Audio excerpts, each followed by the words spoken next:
Hello, hi, welcome back to the English Classroom YouTube platform.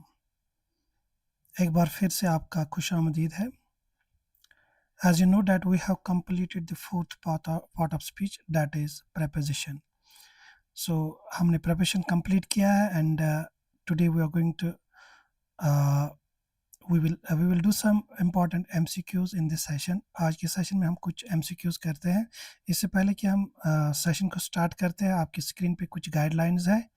As you can see here, मैंने आप पहले session से ही आपको बताया कि सबसे पहले अगर आपने ग्रामर सीखनी है तो बेसिक से एडवांस तक जाना है। सबसे पहले बेसिक्स देखना है, होता क्या है बेसिक्स। देन आप जब आपके बेसिक्स क्लियर होंगे तभी आप एडवांस लेवल तक जा सकते हैं। And one more thing is that आपने वीडियोस को सही सीक्वेंस में देखना है। अनदर थिंग इज़ दैट आपने जो नोट्स है वो खुद प्रिपेयर करने हैं और तभी जाके आपको अच्छे से कंसेप्ट्स क्लियर होंगे। सो प्रिपरेशन जो फोर्थ पार्ट ऑफ स्पीच था उसका लास्ट सेशन हमने ऑलरेडी हमने कंप्लीट किया है एंड हमने चार चीज़ें इसमें इंपॉर्टेंट पढ़ी है प्रिपरेशंस में। एक तो preparation of place, second time and third is direction और मोमेंट। एंड वन मोर जो टॉपिक हमने लास्ट सेशन में पढ़ा वो है फिक्स्ड प्रिपरेशंस। कुछ ऐसे वर्ब्स या कुछ ऐसे एक्सप्रेशंस है जो फिक्स्ड है, जिनके साथ कोई जो आपने प्रिपरेशन लेना है वो ऑलरेडी तय है, उसको आप चेंज नहीं कर सकते। सो चलो आज का सेशन स्टार्ट करते हैं। और एक चीज़ है, एक क्वेश्चन होगा आपके लिए चैलेंजिंग इस सेशन में, क्योंकि मैंने आज आइस ब्रेकर चैलेंज नहीं रखा है। सो आपने वो कमेंट बॉक्स में उसका आंसर टाइप करना है। सो पहला क्वेश्चन देखते हैं। पहला क्वेश्चन है आपकी स्क्रीन पे, एज यू कैन सी पहला क्वेश्चन है। वेट अ सेकंड, मैं पढ़ने जा रहा हूँ पहला क्वेश्चन। सो पहला क्वेश्चन आपकी स्क्रीन पे है, I saw a beautiful painting hanging dash the wall in the gallery. So यहाँ पे आप देख सकते हो, क्वेश्चन आपको समझ आया होगा कि ये प्लेस की बात हो रही है। प्रिपरेशन ऑफ प्लेस यहाँ पे यूज़ करना है। सो सबसे पहले इन, ऑन, एट, अंडर, ये ऑप्शन है, सही कौन सा होगा? आप पॉज करके वीडियो को पहले खुद ही इसको कर लो ताकि फिर से प्ले करके आप सही आंसर देख सको। तो यहाँ पे हमने जब भी कोई चीज़ किसी सरफेस पे हो या किसी सरफेस के साथ लटक रही हो तो वहाँ पे हम प्रिपरेशन ऑन यूज़ करते हैं। तो सही आंसर जो है वो है on. I saw a beautiful painting hanging on the wall in the gallery। तो इस क्वेश्चन का आंसर है ऑन। दूसरा क्वेश्चन आपकी स्क्रीन पे है। तो क्वेश्चन क्या है, मैं पढ़ लेता हूँ। क्वेश्चन है, the security guard is standing dash the entrance of the building to check identification. अब सिक्योरिटी गार्ड जो है वो एक जगह बैठा है और वो वहाँ पे चेकिंग कर रहा है, आइडेंटिफिकेशन चेक कर रहा है। तो एक पर्टिकुलर जगह पे है बैठा होगा, एक पर्टिकुलर पॉइंट पे बैठा होगा, लोकेशन पे बैठा होगा। तो जब भी हम पर्टिकुलर लोकेशन की बात करते हैं तो हम वहाँ पे प्रिपोजिशन एट लगाते हैं। तो सही आंसर इसका होगा एट। तो यहाँ पे आप एट लिखोगे, the security guard is standing at the entrance of the building to check identification. तीसरा क्वेश्चन है, the documents were kept, documents को रखा गया था dash the custody, dash the custody. यहाँ पे सही प्रिपरेशन चुनना है। किसकी कस्टडी में रखा गया था? Of the court. अनटिल, कब तक? द इन्वेस्टिगेशन वाज कंप्लीट, जब तक इन्वेस्टिगेशन कंप्लीट हुई थी। सो हमने सबसे पहले देखना है कि यहाँ पे जो एग्जैक्ट या सही या करेक्ट प्रिपरेशन है वो क्या होगा। किसी की कस्टडी में रखना, किसी चीज़ को, हाँ, किसी कस्टडी में रखना, तो हम बिहाइंड नहीं लगाते हैं, वहाँ पे अबव भी नहीं लगाते, एट भी नहीं लगाते। सही आंसर हम वहाँ पे अंडर लगाते हैं। अंडर द कस्टडी, आपने सुना भी होगा। सो यहाँ पे सही आंसर जो है वो है अंडर। चौथा क्वेश्चन है, द विलेज लाइज, जो गांव है वो कहाँ पे पड़ता है? Dash the foot hills of the Himalayas. Himalayas जो ये जो पहाड़ है या ये जो रेंज है हिमालयाज, तो इनकी जो इनके दामन में जो है वो ये विलेज पड़ता है। तो लाइज के साथ हम इन नहीं लगाएंगे क्योंकि एग्जैक्ट जगह जो है बताई गई है। तो फॉर एग्जांपल ये फुट हिल्स है, तो यहाँ पे ये विलेज है, तो हम सही यहाँ पे एट लगाएंगे। The village lies at the foot hills of the Himalayas. On भी लगा सकते हैं, अगर छोटी छोटी पहाड़ियाँ और उनके ऊपर कोई गांव हो तो ऑन लगाएंगे इस सरफेस पर। और इन आपको पता है किसी लार्जर एरिया में, फॉर एग्जांपल ये बहुत सारी चोटियां हैं और इनके दामन में गांव है या गांव है, तो हम यहाँ पे इन इस रीजन में अगर उस सेंस में होगा क्वेश्चन तो इन भी लगा सकते हैं। लेकिन यहाँ पे जो मैंने क्वेश्चन डाला कि ये पहाड़ या हिमालयाज के दामन में बसा हुआ है, तो एग्जैक्ट लोकेशन की बात हुई है तो एट लगाएंगे। Choose the correct preposition. यहाँ पे क्या है, सीक्रेट पासेजवे रास्ता होता है। एक खुफिया वाज कंसीलर छुपा हुआ था। Dash the large oil painting. अब इन द लाइब्रेरी, अगर लाइब्रेरी आपको पता है एक बहुत बड़ा कमरा होता है या हॉल होता है और वहाँ पे बुक्स होते हैं, तो एक मिनट, तो यहाँ पे एक पेंटिंग है, फॉर एग्जाम्पल ये बड़ी पेंटिंग लगी हुई है और इसके पीछे कोई रास्ता है इसके पीछे, लेकिन यहाँ पे पेंटिंग लगी, ये दिख नहीं रहा है। तो हम कौन सा यहाँ कंसीलड, ऑन, एट, अंडर, बिहाइंड सही होगा। बिहाइंड पीछे, इसके पीछे जो है रास्ता, तो यहाँ पे बिहाइंड लगेगा। Next, she has been living and working in Paris. वो रह रही है और काम कर रही है पेरिस में। She has been continuous, perfect continuous tense है, तो इनके साथ हम अक्सर सिंस या फॉर लगाते हैं। सिंस कब लगाते हैं, एग्जैक्ट पॉइंट ऑफ टाइम जब हो, और फॉर लगाते हैं जब ड्यूरेशन हो। यहाँ पे ड्यूरेशन नहीं, यहाँ पे एग्जैक्ट टाइम की बात हो रही है, तो सिंस आएगा। ये है आपके लिए चैलेंज आपके लिए ये है कि आपने क्वेश्चन को पढ़ना है और सही इसमें जो फिक्स्ड प्रिपरेशन है वो लगाकर कमेंट बॉक्स में टाइप करना है। सो अवॉइड जो यहाँ पे है, we should always abide dash the rules and regulations of the institution. तो हमने मानने होंगे यहाँ, तो यहाँ पे अबाइड विथ आएगा, बाय आएगा, टू आएगा, इन आएगी। जो एग्जैक्ट आंसर होगा वो कमेंट बॉक्स में टाइप करना है, अबाइड साथ में लिखना है क्योंकि फिक्स्ड प्रिपरेशन है। 7वां क्वेश्चन है, the examination will begin dash Monday. Examination कब होंगे, मंडे से। तो यहाँ पे जब भी हम डेज की बात करते तो इन वहाँ पे नहीं आता है, फ्रॉम भी नहीं आएगा, ऐड भी नहीं आएगा, ऑन आएगा। तो मंथ्स के साथ ऑन आता है, ऑन मंडे।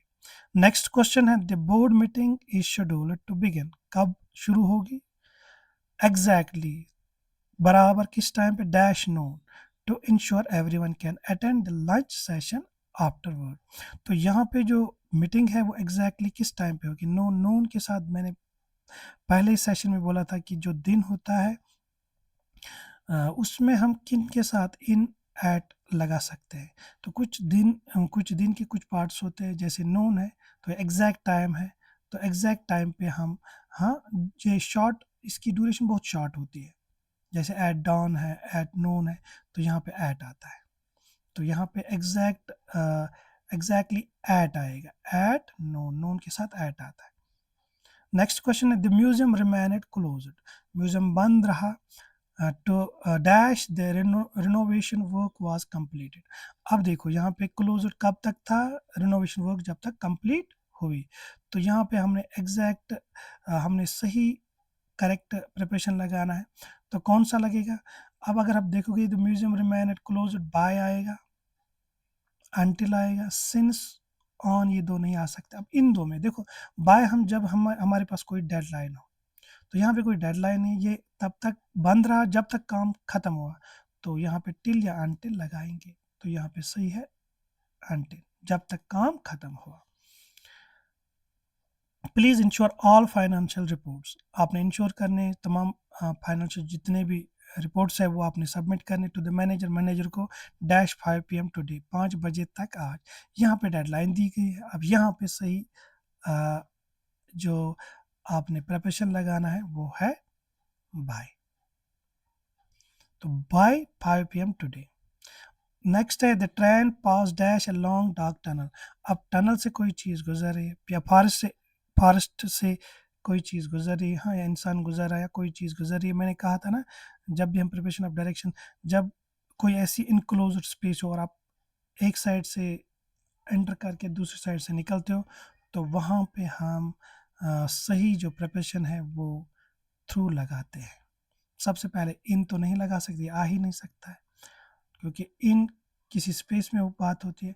अब इनटू जब मूवमेंट हो अक्रॉस एक छोर से दूसरे छोर, जैसे अगर ये रास्ता इस साइड से इस साइड जाओ, आप इसको क्रॉस करो, तो ये भी नहीं है, थ्रू है किसी चीज़ से गुजरना। तो टनल अगर यहाँ पे है तो आप यहाँ से जाके यहाँ से निकलते हो, तो हम यहाँ पे थ्रू लगाते हैं। तो एक सही आंसर थ्रू है। ही poured द मिल्क, अब फ्रेश मिल्क डैश द गिलास, अब उसने गिलास में दूध डाला, तो यहाँ पर ऑन टू नहीं आएगा, इन टू इन अलोंग, ये जो नीचे दो है ये नहीं आ सकते, तो सही जो है वो है इन टू। आप डाल रहे हो किस से, बोतल में, तो ये बोतल जो है ये बंदी चीज़ है और इसमें आप दूध डाल रहे हो, हाँ, तो यहाँ पे इनटू आएगा। ऑन टू नीचे से जब कोई किसी ऊपर स्पेस पे जाए, सरफेस पे जाए। The protesters March dash the main Avenue and eventually reached the parliament building. अब ये अच्छा क्वेश्चन है, यहाँ पे आपको अक्रॉस और अलोंग में फर्क भी, यहाँ पे उसकी डिफरेंस भी समझ आएगी। अब ये रास्ता है, अब ये रास्ता पार्लियामेंट की तरफ फॉर एग्जांपल जाता है, तो यहाँ से लोग जाएंगे, ऐसे नहीं जाएंगे, अक्रॉस होता है, लेकिन ये यहाँ से जाएंगे, प्रोटेस्टर्स यहाँ से जा रहे हैं, तो यहाँ पे अक्रॉस नहीं आएगा, अलोंग सही है, ओवर और इनटू तो ऑलरेडी रॉन्ग है। तो अलोंग जब सीधी डायरेक्शन में हो, रोड के साथ साथ चल रहे हो, तो ये प्रोटेस्टर्स इस बिल्डिंग की तरफ जा रहे हैं, तो अलोंग यहाँ पे आएगा। Marcher along the main avenue. Next question, the aircraft flew, बहुत अच्छा क्वेश्चन है, इजी है, समझाया मैंने आपको इससे पहले अब और ओवर में जो डिफरेंस है।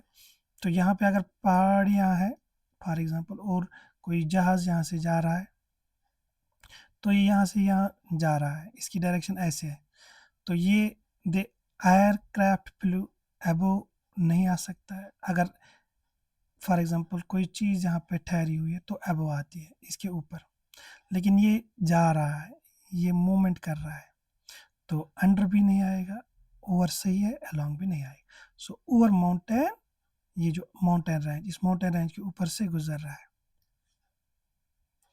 The child climbed dash the roof through an open window, अब बच्चा चढ़ा छत पे, तो मैंने अभी कहा जब भी कोई नीचे से ऊपर जाता है किसी सरफेस पर, हाँ, तो वहाँ पे हम तो नहीं लगा सकते हैं, इनटू भी नहीं लगा सकते, ओवर भी नहीं लगा सकते, हाँ, फॉर एग्जांपल ये बच्चा छत की सरफेस पर गया, इस यहाँ से यहाँ गया, तो हम टू नहीं लगा सकते, इनटू नहीं लगा सकते, ओवर नहीं लगा सकते, ऑन टू सही है। Next, the researcher was deeply concerned dash the long term consequences of the experiment। अब कंसर्न के साथ क्या है, फिक्स्ड एक्सप्रेशन है, प्रिपरेशन है, कंसर्नड के साथ क्या आएगा, तो यहाँ पे सही answer with, concern with, about, concerned for, concerned from, तो सही आंसर क्या होगा, the researcher was deeply concerned with the long term consequences of the experiment। Next, glass is made dash sand and other raw materials through a process involving intense heat। अब गिलास किसका बना, made from आएगा, of आएगा, for आएगा या इन आएगा। देखो यहाँ पे मैं समझाऊंगा, यहाँ पे जो सही प्रिपरेशन है वो है मेड फ्रॉम। गिलास इज मेड फ्रॉम, अब मेड फ्रॉम क्या है, जब कोई फॉर एग्जांपल आपने सैंड से शीशा बनाया, सैंड जो है, सैंड से आपने शीशा बनाया, जब आप शीशा देखते हो यहाँ पे कहीं सैंड नज़र आती नहीं, इनमें जो रॉ मटेरियल था जब वो ट्रांसफॉर्म हो जाए, वो टोटली चेंज हो जाए और वो नज़र ना आए फिनिश्ड प्रोडक्ट में, जो आपका तैयार किया हुआ प्रोडक्ट है, तो उसमें नज़र ना आए, तो हम मेड फ्रॉम लगाते हैं। और मेड ऑफ कब लगाते हैं? जब फॉर एग्जांपल मैंने एक टेबल बनाया लकड़ी का, और जब आप टेबल देखते हो तो स्टिल वो लकड़ी वहाँ ही होती है, आप उसे देख सकते हो, लेकिन सिर्फ आपने शेप बनाई, कोई शेप इस लकड़ी को दी, लेकिन वो लकड़ी वहाँ मौजूद है, वो ट्रांसफॉर्म नहीं हुई है, तो वहाँ पे आप लगाते हैं। तो यहाँ पे गिलास is made from sand and other raw materials through a process involving intense heat। तो जब हीट मिलती है ना इसको, तो सैंड और कुछ केमिकल और भी लगाते हैं, कुछ चीज़ें और भी जोड़ते हैं, और वो ट्रांसफॉर्म हो जाए और शीशा बन जाता है। सो इट मीन्स आपने जब भी कोई चीज़ फिजिकली या केमिकली वो टोटली चेंज हो जाए, उसमें चेंज आ जाए, तो आप मेड फ्रॉम लगाओगे। और the statue was made dash marble imported from Italy. तो यहाँ पे स्टैचू जो है वो किसका बना है? मार्बल का। तो मार्बल वहीं पे होगा, सिर्फ उसमें शेप किसी इंसान की या किसी चीज़ की दी होगी, लेकिन वो जब आप उसे छुओगे, जब आप उसे देखोगे, तो वहाँ पे आप उसे आसानी से आइडेंटिफाई कर पाओगे कि नहीं, मटेरियल जो है इसका ये फॉर एग्जांपल मार्बल है, या ये लकड़ी है, या ये कोई पत्थर है। तो स्टैचू शेप तो है, लेकिन जो मटेरियल है उसका रॉ मटेरियल वो वहीं पे है, वो चेंज नहीं हुआ है, तो वहाँ पे आप मेड ऑफ लगाते हो। तो यहाँ पे आएगा मेड ऑफ। तो ये डिफरेंस थी मेड फ्रॉम और मेड ऑफ में, तो यहाँ पे मेड ऑफ आएगा। नेक्स्ट है the decision was taken dash dash light of the latest evidence available. तो डिसीजन लिया गया था जितने भी लेटेस्ट एविडेंस थे या सबूत थे उनके बेस पे। तो हम यहाँ पे अक्सर यहाँ पे fixed proportion in light of the, in light आता है, in light, in light of the latest evidence, तो इन यहाँ पे सही होगा। लास्ट बट नॉट लीस्ट, ये जो ऑब्जेक्टिव है according dash the official notes, official notes के मुताबिक issued yesterday, जो कल इशू हुई है, all employees must report to the office by 9 AM। तो 9 बजे एम्प्लॉयज़ को आना है। तो हम यहाँ पे एक फिक्स्ड प्रिपरेशन जो अकॉर्डिंग के साथ आता है वो आता है अकॉर्डिंग टू। तो यहाँ पे फिक्स्ड प्रिपरेशन है इस रिपोर्ट के मुताबिक। अगर कभी कभी आप, अगर आपके मुताबिक, या अगर मैं कहूँ मेरे मुताबिक, तो मैं अकॉर्डिंग टू मी नहीं बोल सकता, रॉन्ग है।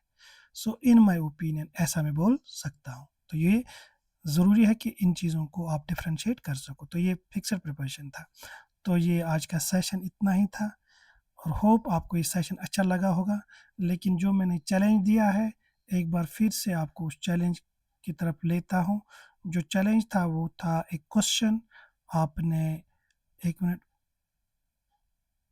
हाँ यहाँ पे चैलेंज है, मैंने चैलेंज दिया है आपको, वेट अ सेकेंड, हाँ चैलेंज ये है, we should always abide dash the rules and regulations of the institution.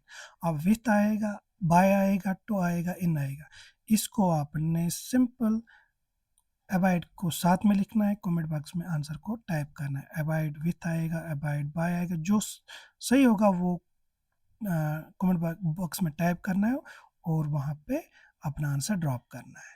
So this was all about today's session. तो आज का सेशन इतना ही, मिलते हैं आपको नेक्स्ट सेशन में। Till then goodbye. अब एक बात यहाँ पे इम्पॉर्टेंट, जो नेक्स्ट सेशन होगा उसमें हम पहला part of speech, sorry fifth part of speech जो है वर्ब, वो हम पढ़ने जा रहे हैं। बहुत ही इंपॉर्टेंट पार्ट ऑफ स्पीच है, तो बने रहे हमारे साथ। मिलते हैं नेक्स्ट सेशन में। Till then good bye.